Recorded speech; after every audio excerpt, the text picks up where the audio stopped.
आज आमे सुकोट पर्व को नहीं एक टिके अलगा दृष्टिकोणरू आलोचना करिबा। हाँ, विशेष करी जेमती गार्दी एफ्राइम नोट्स आउ बेट इस्राएल इंटरनेशनल एहाकु देखंती। ठीक, तो आमर आलोचना ए दुई संस्थार शिक्षा उपरे ही आधारित। माने सेमाने केमती सुकोट को केवल गोटे जिहुदी पर्व न भाबी गोटे सार्वजनीन वार्ता भाबे देखुछंती, विशेष करी आगामी मुक्तिर जुग को नहीं। हाँ, सेटा बहुत मजादार कथा। तो आरंभ करिबा एई सुक्का बा कुड़ियारू एहार कोन विशेषत्व? देखंतु, पारंपरिक भावे तो एहा मरुभूमि यात्रा को मने पकाए, किंतु गार्दी एफ्राहिम नोट्स आउ बेट इस्राएल कुहंती एहा हेउछि एमुना बा विश्वासर आश्रय। विश्वासर आश्रय? हाँ, एमिति कि एहाकु महिमार मेघ सह भी तुलना करा जाइछि, जहा भविष्यतरे माने मसीहंक समयरे केवल इस्राएल नुहे पूरा दुनिया को, पूरा विश्व को आच्छादित करिवो। एकदम सेई सार्वजनीनतार कथा ही मुख्य। अच्छा, तो एई सार्वजनीनतार विचार पर्व पालन रे केमिति देखिबाकू मिले? किछु उदाहरण अछि? जेमिति रबेट चाडक हाकोहेन को कथा अनुसारे सुक्का होउछि गोटे दिव्य आलिंगन भଳି, जहा शेषरे सबु जाति को निज भितर को नेबो। आउ गाडी एफ्राहिम एहाकु आहुरी स्पष्ट करी कुहंती जे सुक्कारे बसिबाटा केवल पुराणा कथा मने पकेइबा नुहे, ताहले एइटा हेउछि सेई जो विश्वव्यापी मुक्ति आसीबार अछि तार भविष्यत दर्शन रे सक्रिय भावे भाग नेबा। वाह, माने अतीत को मने पकेइबा सह भविष्यत पई प्रस्तुत हबा। आउ बेट इस्राएल इंटरनेशनल भी एई विश्व दृष्टि उपरे बहुत जोर दियंती ना? हाँ, बहुत।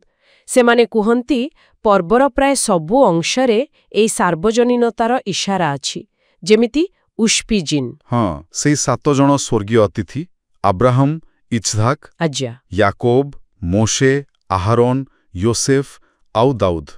तो गाडी एफ्राहिम को मतरे एमाने खाली इतिहासर चरित्र नुहंती, आउ कोन? एमाने हेउछंती 7टी निम्न सेफिरोट र प्रतिनिधि। सेफिरोट माने दिव्य शक्ति प्रवाहर मार्ग भଳି किछि? हाँ, प्राय सेमिति दिव्य गुण बा शक्ति प्रवाहर माध्यम। आउ सबुठु गुरुत्वपूर्ण कथा हेला एई 7 सेफिरोट पृथ्वीर जो 70 जाति कुहा जाए, हाँ, तांको सहित सीधासळख जोड़ा। जोहर ग्रंथरे भी अछि जे सुक्कारे बसे माने विश्वासर छाईरे ताको दिव्य उपस्थिति बा शेखिना आच्छादन करंती आउ एई अतिथि माने आसंती। अच्छा, तो सेमानंकु स्वागत करिबा माने एक प्रकार पूरा मानव जाति सह जोड़ी हेबा। आज्ञा, आध्यात्मिक स्तर रे सेया आउ सेमानंकर गुण जेमति चेसेद गेभुरा से सब धारण करबाकू चेष्टा करिबा। एटा बहुत गभीर कथा। अच्छा, एई जो 7 जण अतिथि अछंती तांको भितरे शेष बा सप्तम जनक हेले दाऊद। तांकर कोन किछि विशेष महत्व अछि? मुक्ति सहित किछि संपर्क? निश्चय अछि। दाऊदंक आगमन जे सप्तम उष्पिज से सुचांती मसीहा बेन दाऊदंक कथा, माने तांकरी माध्यमरे दैवी राजत्व पुणी थर स्थापित हेब। एहाकू पतित सुक्का ऑफ डेविड रो पुनरुद्धार सह जोड़ा जाए, किंतु मने रखिबाकू हेब एइटा कोनोसी काठर घर नुहे। तेबे कोन? बेट इस्राएल आउ गाडी एफ्राइम दुहे कुहंती एटा होउछि हासेम बा ईश्वरंकर सार्वभौमत्व तळे एकाठी होइथिबा विश्वर गोटे आध्यात्मिक चित्र। एकीकृत विश्वर आध्यात्मिक चित्र। आउ एटा केवल इस्राएल पई नहे ना, समस्त 70 जाति पई एइठी ही से सार्वजनीनता। बुझिली। ए दृश्य तो वास्तविक बहुत आशा देउछि। अच्छा, सुकोट्स को तो जमान सिम चातेनु माने आम आनंदर समय बोली कहा जाए। एई आनंदर ए विश्व एकता सह कोन संबंध? ए संपर्क बहुत गहीर। देखंतु, रामबामक भଳି ज्ञानी माने कहिछंती जे ए पर्वर आनंद आम हृदय को खोली दिए दिव्य प्रेरणा पाइबा पाई।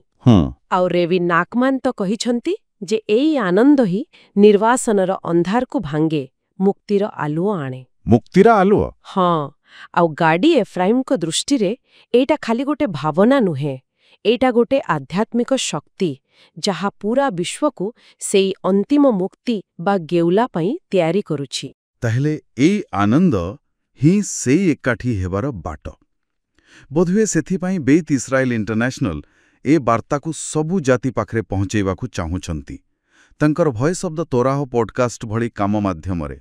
निश्चित ସେମାନେ ସୁକ୍କୋଟକୁ ସେଇ ଭବିଷ୍ୟତର ଗୋଟେ ସଂକେତ ଆଉ ପ୍ରସ୍ତୁତି ଭାବେ ଦେଖୁଛନ୍ତି। ଯେତେବେଳେ ଜାକାରିଆ ଭବିଷ୍ୟଦ୍ବକ୍ତା କହିଲା ଭଳି ସବୁ ଜାତି ଏକାଠି ଜେରୁସାଲେମ ଆସିବେ ସୁକ୍କୋଟ ପାଳିବାକୁ। ତେବେ ସଂକ୍ଷେପରେ କହିଲେ ଗାଡ଼ି ଏଫ୍ରାଇମ୍ ଆଉ ବେଦ୍ ଇସ୍ରାଏଲଙ୍କ ଦୃଷ୍ଟିରେ ସୁକ୍କୋଟ ଖାଲି ଗୋଟେ ପରମ୍ପରା ନୁହେଁ, ଏଇଟା ମୁକ୍ତି ପାଇଁ ଗୋଟେ ପ୍ରାକ୍ଟିସ୍, ଦୁନିଆକୁ ଏକାଠି କରିବାର ଆହ୍ୱାନ ଆଉ ବିଶ୍ୱାସର ଗୋଟେ ଜୀବନ୍ତ ପ୍ରତୀକ। ଏକଦମ ଠିକ୍।